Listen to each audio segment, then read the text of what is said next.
The Little Prince by Antoine de Saint-Exupéry, translated by Irene Testot Ferry. To Leon Worth. I ask the forbearance of the children who may read this book for dedicating it to a grown-up. My first and most serious reason is that he is the best friend I have in the world. My second reason is that this grown-up understands everything, even books about children. And my third reason is that he lives in France, where he is hungry and cold. He needs cheering up.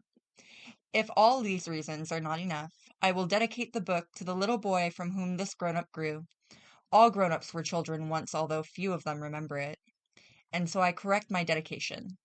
To Leon Worth, when he was a little boy. A.D.S.E.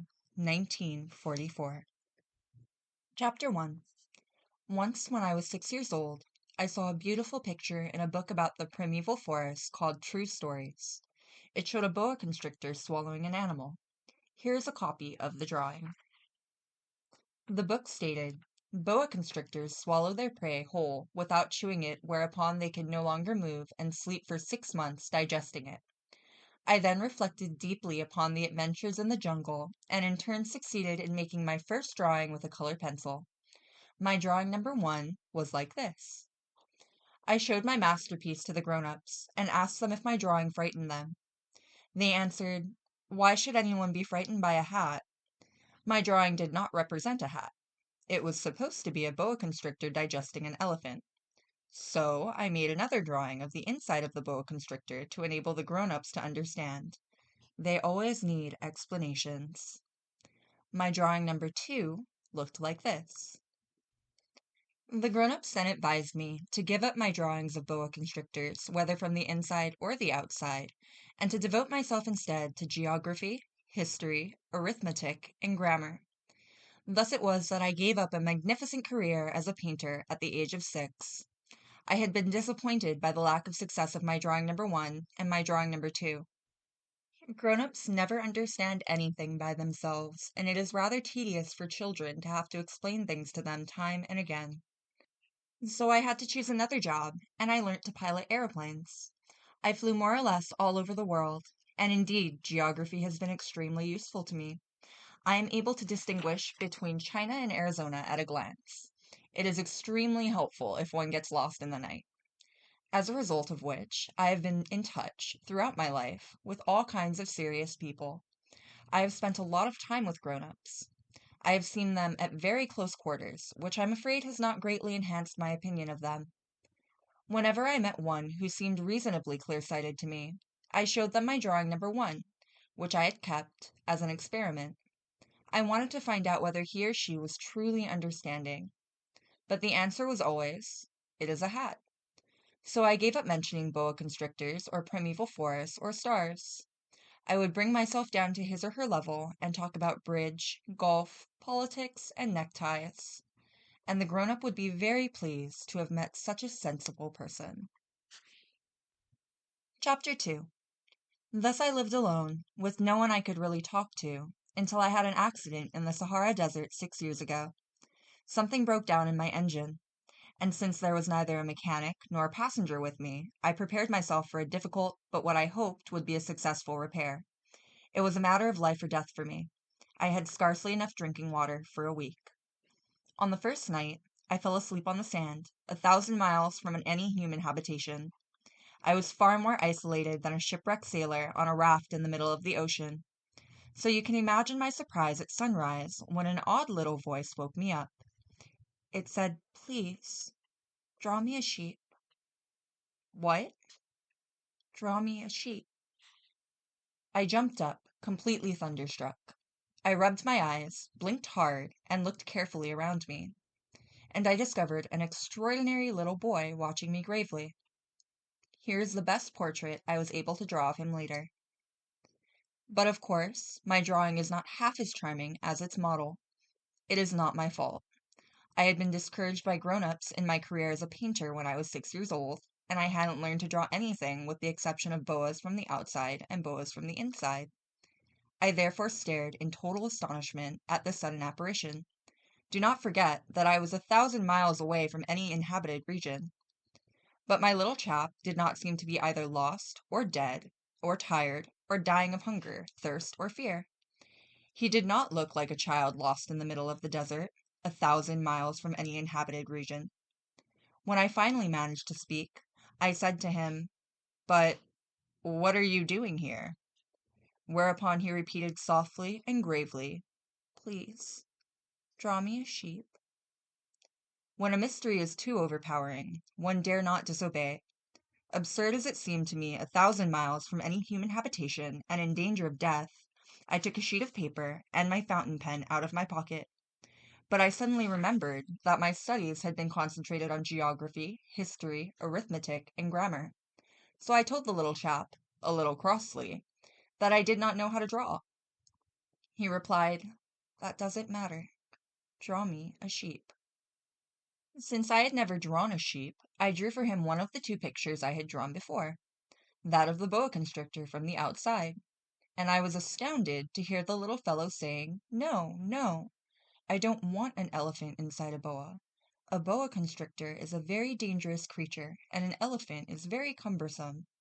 Everything is very small where I live. I need a sheep. Draw me a sheep."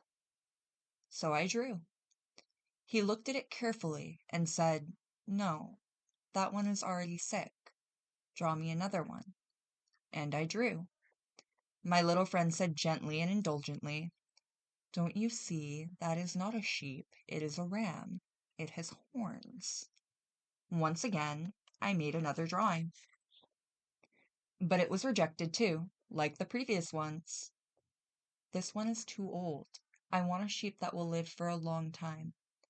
My patience had run out by then, as I was in a hurry to start dismantling my engine as soon as possible. So I scribbled this drawing, and I explained, "This is only the box. The sheep you asked for is inside." But I was very surprised to see the face of my young judge lighting up. "That is exactly the way I wanted it. Do you think this sheep will need a lot of grass?" "Why?" "Because where I live, everything is so small. There should be enough grass for him. I have given you a very small sheep." He bent his head over the drawing. "Not so small.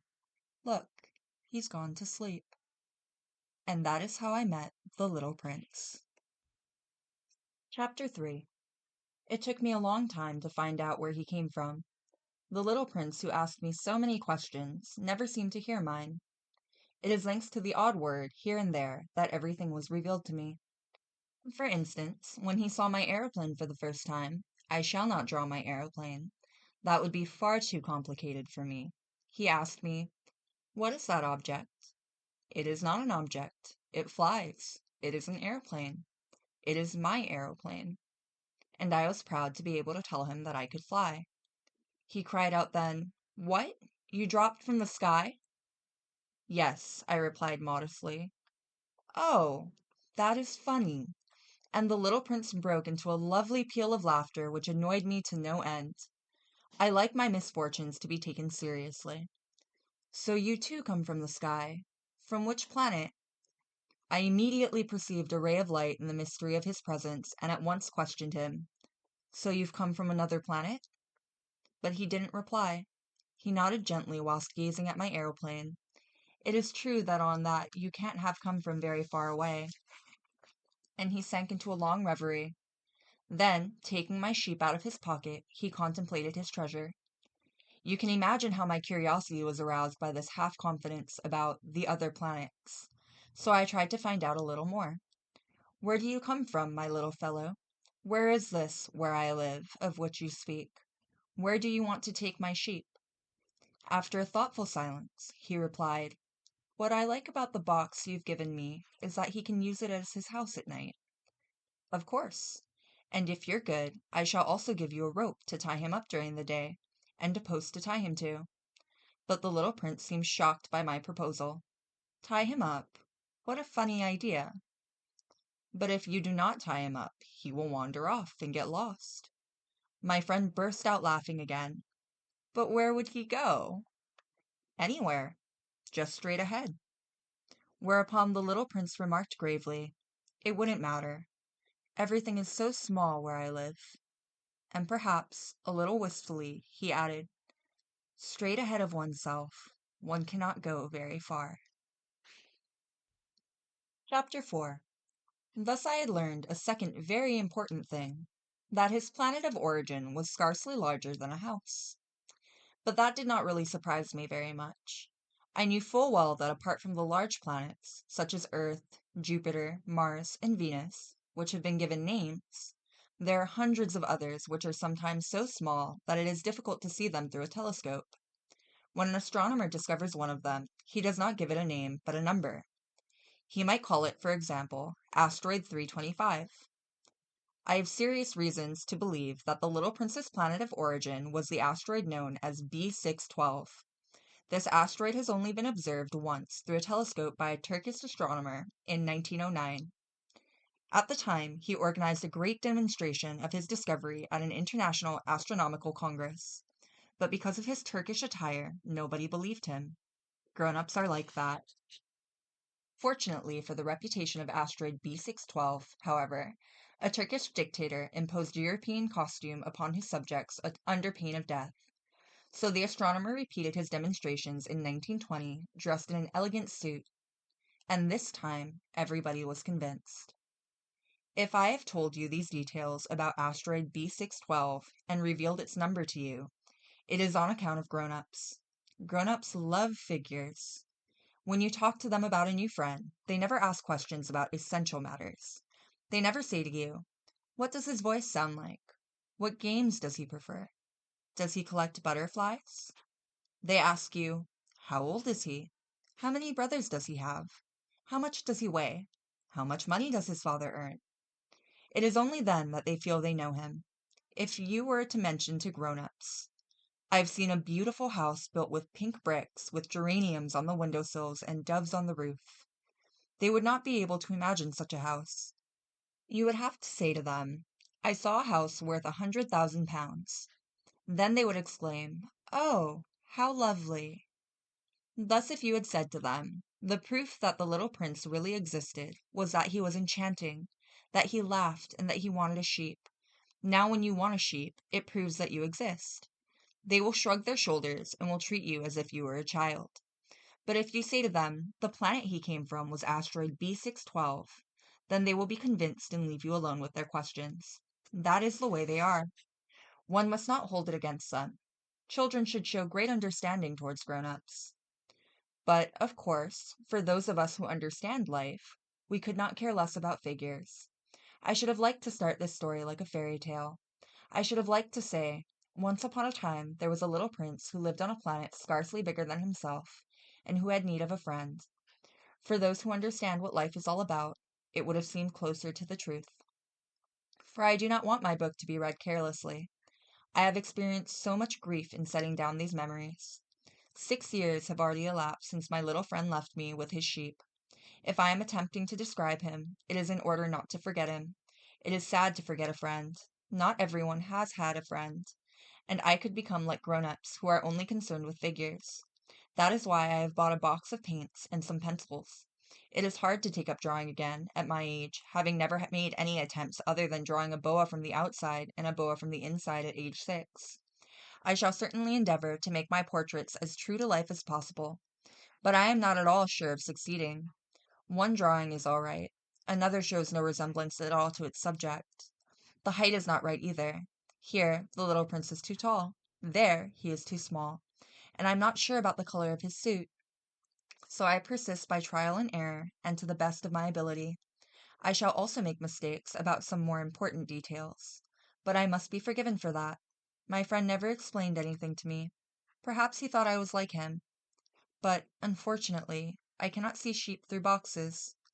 Perhaps I am a little like grown-ups. I am getting old. Chapter 5. Each day I learnt something about the planet, about the little prince's departure from it, about his journey. The information would come very slowly, following the course of the little prince's thoughts. Thus it was that on the third day I heard about the catastrophe of the baobabs. Once again, it was thanks to the sheep, for suddenly the little prince questioned me as if seized by a grave doubt. "It is true, is it not, that sheep eat little shrubs?" "Yes, that is true." "Ah, I'm glad." I did not understand why the fact that sheep eat shrubs was so important, but the little prince added, "Therefore, they also eat baobabs?" I pointed out to the little prince that baobabs are not little bushes, but trees as tall as churches, and that even if he were to take a whole herd of elephants with him, the herd would not be able to eat up one single baobab. The little prince laughed at the idea of a herd of elephants. One would have to pile them up on top of one another. But then he remarked wisely, "Before they grow to such a size, baobabs start out by being small." That is true. But why do you want your sheep to eat the small baobabs? He answered me, "Oh, come, come," as if this was self-evident. I had to exert considerable mental effort to work the problem out for myself. It seemed that on the little prince's planet, as on all planets, there were good plants and bad plants. Good seeds come from good plants, and bad seeds come from bad plants. But seeds are invisible. They remain dormant in the depth of the earth until one of them suddenly decides to wake up. It stretches itself timidly at first, and then begins to push a charming little sprig inoffensively towards the sun. If it is merely a sprout of radish or a sprig of rosebush, it can be left to grow as it wishes. But if it is a weed, it should be torn out at once as soon as it is recognized. It so happens that there were some terrible seeds on the little prince's planet. They were baobab seeds. The soil of the planet was infested with them. But if you intervene too late, you will never get rid of a baobab. It spreads over the entire planet. Its roots bore clean through it. And if the planet is too small, and if there are too many baobabs, the planet explodes. "It is a question of discipline," said the little prince to me later on. "When you have finished your toilet in the morning, it is time to attend to the planet's toilet with great care. One must pull out the baobabs very regularly as soon as they can be distinguished from the rose bushes they resemble so closely when they are very young. It is very tedious work, but also very easy." And one day he advised me to try and make a beautiful drawing so as to impress all of this upon the children where I live. He said to me, "If they travel one day, it might be of use to them. It may be convenient sometimes to put off one's work until another day, but in the case of baobabs, it is always catastrophic to do so. I knew of a planet inhabited by a lazy man. He had neglected 3 little bushes." So, basing my work upon the descriptions of the little prince, I made the drawing you have just seen. I don't like to sound like a moralist, but the danger of baobabs is so little known and the risks are so considerable to whoever might get lost on an asteroid that, for once, I make an exception to my reserve. I say, "Children, beware of baobabs." It is in order to warn my friends of a danger of which they, like me, have been unaware for so long that I have worked so hard over this drawing. My lesson was worth it. You may ask yourselves, why are there no other drawings in this book as massive as the drawing of baobabs? The answer is quite simple. I have tried, but with the others I have not had the slightest success. When I drew the baobabs, I was driven by a feeling of urgency. Chapter 6. Ah, little prince, bit by bit I came to understand your sad little life. For a long time your only entertainment had been the pleasure of watching sunsets. I learnt that new detail on the morning of the 4th day, when you said to me, "I am very fond of sunsets. Let us go and watch a sunset." "But we must wait." "Wait for what?" "Wait for the sun to set." You looked very surprised at first, and then you laughed to yourself and said to me, "I keep on thinking I am at home." Yes, indeed. When it is midday in the United States, the sun, as everyone knows, is setting in France. One would just have to travel in 1 minute to France to be able to watch the sun setting there. Unfortunately, France is too far away for that. But on your tiny little planet, all you needed to do was to move your chair a few steps, and you could watch the twilight falling whenever you felt like it. One day, I watched the sun setting 44 times, you told me, and a little later you added, "You know, when one is so terribly sad, one loves sunsets." The day you watched those 44 sunsets, were you that sad? I asked. But the little prince had no reply. Chapter 7. On the 5th day, and once again thanks to the sheep, the secret of the little prince's life was revealed to me. Without any preamble, and as if it were the result of a silently thought out problem, he asked me abruptly, "A sheep, if it eats bushes, does it eat flowers too?" A sheep eats anything it comes across. Even flowers with thorns? Yes, even flowers with thorns. Then the thorns, what use are they? I did not know. I was very busy trying to unscrew a bolt which had got stuck in my engine. I was deeply worried, as the breakdown of my plane was beginning to look extremely serious to me. My drinking water was running out fast, and I could only fear the worst. The thorns, what use are they? The little prince never let go of a question once he had raised it. I was annoyed about my bolt, and I answered with the first thing that came to mind. Thorns are quite useless. Flowers have them out of sheer spite. Oh. But after a moment of silence, he said with a kind of resentfulness, I don't believe you. Flowers are weak. They are naive. They reassure themselves as best they can. They believe that their thorns are terrible. I did not answer. At that instant, I was saying to myself, if this bolt continues to resist me, I shall knock it off with a hammer. Once again, the little prince intruded upon my thoughts. And do you actually believe that flowers? No, no, I don't believe anything. I just answered any old how. I'm busy with serious matters. He stared at me in total astonishment. Serious matters. He could see me with a hammer in my hand, and my fingers black with engine grease, bending down over an object which seemed to him extremely ugly. You talk just like grown-ups. This made me feel a little ashamed of myself. Relentlessly, he added, You're confusing everything, mixing everything up. He was really quite angry. He shook his golden locks in the wind. I know of a planet where there is a red-faced gentleman. He has never smelled a flower. He has never looked at a star. He has never loved anybody. He has spent all his time adding up figures. And all day he keeps on repeating, like you, I am busy with serious matters. I am busy with serious matters, over and over again. And he swells up with pride. But he is not a man. He is a mushroom. A what? A mushroom. The little prince was now pale with anger. For millions of years, flowers have been growing thorns. And for millions of years, sheep have still been eating flowers. And is it not worth trying to understand why they go to such lengths to grow thorns which are of no use to them? Is the war between sheep and flowers not important? Not more serious and more important than the sums of the red-faced gentleman? And if I know of a flower which is unique in the world and grows nowhere other than on my planet, and that a small sheep can destroy it with a single bite, just like that, one morning, without realizing what it was doing, is that not important? He blushed and continued. If someone loves a flower, of which there is only one on the millions and millions of stars, it is enough to make him happy when he looks at them, for he can say to himself, My flower is somewhere out there. But if the sheep eats the flower, it is for him as if, all of a sudden, all the stars went dark. And you think that is not important. He could say no more because he was overcome with tears. Night had fallen. I had dropped my tools. I couldn't have cared less about my hammer, my bolt, thirst, or death. There was on a star, a planet, mine, the earth, a little prince to be comforted. I took him in my arms and rocked him gently. I said to him, The flower you love is in no danger. I shall draw you a muzzle for your sheep. I shall draw you a fence for your flower. I I did not really know what to say to him. I felt very awkward.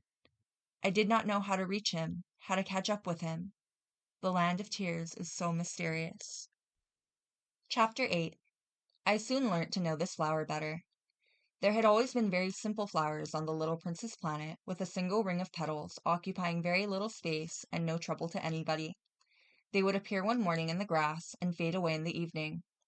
But one day, from a seed blown from no one knew where, a new flower had come up, and the little prince had watched very closely over the small shoot which was not at all like any of the other shoots on his planet. It could have been a new kind of baobab.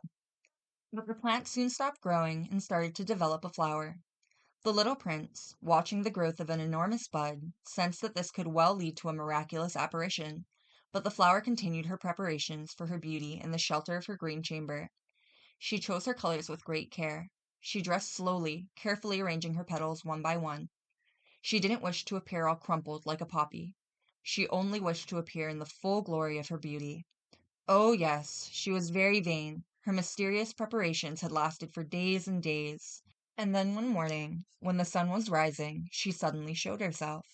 and having worked so hard and taken such care, she yawned and said, "Ah, I'm only half awake. Forgive me. I'm still quite disheveled." But the little prince couldn't restrain his admiration and exclaimed, "Oh, how beautiful you are!" "Am I not?" the flower replied gently, "and I was born at the same time as the sun." The little prince had to admit that she was not excessively modest, but she was so enchanting. "I believe it's time for breakfast," she added a moment later. "Would you be kind enough to attend to my needs?" And the little prince, totally abashed, at once fetched a can of fresh water and sprinkled the flower. Thus it was that she began from the outset to torment him with her demanding vanity. One day, for example, referring to her 4 thorns, she said to the little prince, "Let them come, those tigers with their claws." "But there are no tigers on my planet," objected the little prince. "And anyway, tigers don't eat weeds." "But I am not a weed," the flower replied sweetly. "Please forgive me. I am not afraid of tigers, but I hate droughts. You wouldn't have a screen for me, by any chance?" "A horror of droughts. That's really bad luck for a plant," remarked the little prince, thinking to himself. "This flower is indeed a very complex creature. In the evening, I want you to put me under a glass dome. It is very cold here where you live, and rather uncomfortable. Now where I come from—" Too late she interrupted herself. She had arrived as a seed. She could not have known anything about other worlds. Embarrassed at having been discovered preparing such a naive lie, she coughed a couple of times so as to confuse the little prince. "Where is the screen?" "I was going to fetch it, but you were talking to me." Whereupon she coughed a little more so that he should feel remorse. So the little prince, in spite of the goodwill his love engendered towards her, came gradually to doubt her.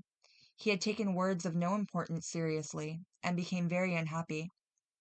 "I shouldn't have listened to her," he confided to me one day. "One should never listen to flowers. One must admire them and breathe their fragrance. Mine perfumed all my planet, but I did not know how to enjoy her. That tail of claws, which irritated me so much, should simply have touched my heart." And he confided further, "At the time, I was unable to understand anything. I should have based my judgment upon deeds and not words. She cast her fragrance and her radiance over me. I should never have run away from her. I should have guessed at the affection behind her poor tricks. Flowers are so inconsistent, but I was too young to know how to love her." Chapter 9. I suspect that for his escape he took advantage of the migration of wild birds. On the morning of his departure, he put his planet in perfect order. He carefully swept his active volcanoes. He possessed 2 active volcanoes, and they were very convenient for heating his breakfast in the morning. He also had a volcano which was extinct. But as he pointed out, you never know. So he also cleaned out the extinct volcano. If they are properly swept, volcanoes burn gently and regularly, without any eruptions. Volcanic eruptions are like chimney fires. On Earth, of course, we are far too small to sweep our volcanoes. That is why they cause us so much trouble. The little prince tore up, not without a sense of sorrow, the last little baobab shoots. He believed he would never have to return. But all these familiar activities seemed very precious to him on that last morning. And when he watered the flower for the last time and prepared to place her under her glass dome, he felt like crying. "Goodbye," he said to the flower. But she did not answer him. "Goodbye," he said again. The flower coughed, but it was not because she had a cold. "I've been silly," she whispered at last. "Please forgive me. Try to be happy." He was surprised by the absence of reproaches. He just stood there, quite bewildered, with the dome poised in midair. He did not understand this quiet softness. "Of course I love you," the flower said to him. "If you were not aware of it, it was my fault. That is not important. But you have been just as foolish. Try to be happy. Leave that dome alone. I don't want it any longer." "But the wind. My cold is not that bad. The cool night air will do me good. I am a flower." "But what about animals? I shall have to put up with a few caterpillars if I want to see butterflies. I understand they are very beautiful. Otherwise, who will ever call upon me? You will be far away. As to large animals, I am not afraid of them. I have my claws. and as naive as ever, she showed her 4 thorns. Then she added, "Don't hang about so, it's irritating. You have decided to leave, so leave." For she didn't want him to see her crying.